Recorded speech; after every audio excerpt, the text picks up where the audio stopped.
भगवान ने कुत्ते को बनाया और कहा, तुम सारा दिन अपने घर के दरवाजे पर बैठो और जो भी अंदर आए या पास से गुजरे उस पर भौंको, इसके लिए मैं तुम्हें 20 साल का जीवन दूंगा।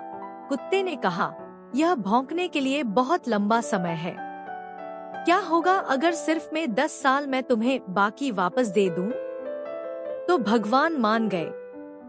भगवान ने बंदर बनाया और कहा, लोगों का मनोरंजन करो, करतब दिखाओ और उन्हें हंसाओ। इसके लिए मैं तुम्हें 20 साल का जीवन दूंगा। बंदर ने कहा, 20 साल तक करतब दिखाना? यह बहुत लंबा समय है। क्या होगा अगर मैं तुम्हें कुत्ते की तरह 10 साल वापस दे दूं? और भगवान मान गए। भगवान ने गाय बनाई और कहा, तुम्हें किसान के साथ पूरे दिन खेत में जाना होगा और धूप में कष्ट सहना होगा। बछड़े पैदा करने होंगे और किसान के परिवार का भरण पोषण करने के लिए दूध देना होगा। इसके लिए मैं तुम्हें 60 साल का जीवन दूंगा।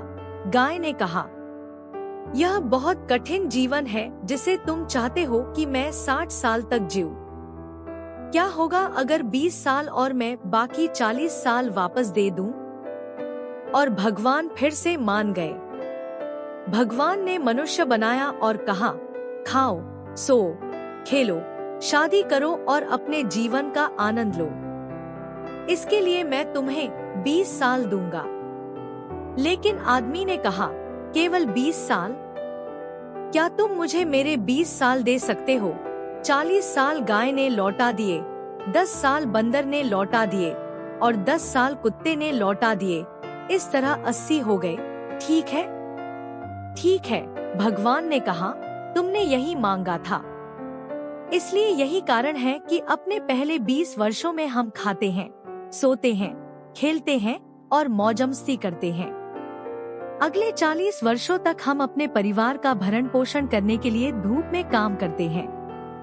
अगले 10 वर्षों तक हम पोते पोतियों का मनोरंजन करने के लिए बंदरों की तरह करतब दिखाते हैं। और पिछले 10 वर्षों से